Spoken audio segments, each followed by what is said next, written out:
And implementation is like 80% of learning. I listened recently to this podcast by Graham Cochran, and he's a business coach. And he talks a lot about, in his latest podcast, about how a lot of us are just addicted to learning stuff. I might be one of those people because I love reading. I love watching YouTube videos. I love listening to podcasts. I love a good course. I love taking classes.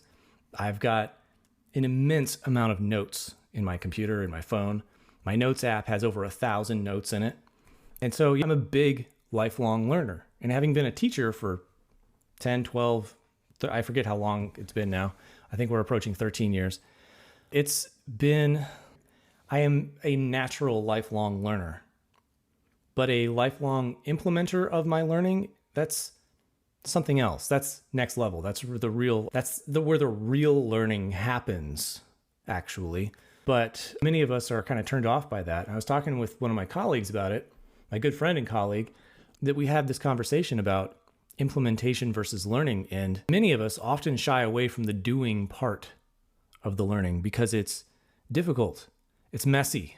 It's the messy middle of the learning, but it's also like the process towards mastery. It is the part that gets us to proficiency. It's the part that gets us to be able to develop a nuanced point of view, a perspective that teaches you, well, it gives you the feedback that you actually know what you're talking about.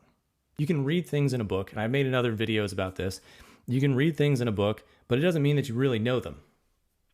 And even reflecting on what you have read is not the same thing as doing the thing that you read about. I just finished reading this book on, I shouldn't say I finished it. I mostly finished reading this book about understanding bird language, which is about understanding what's happening in the wilderness. What are the birds concerned with, and how does that inform your awareness of what's going on out there in the wild? And I read the book. It's a great, entertaining read. I took rigorous notes on the process, and I can conceptually understand what it's about.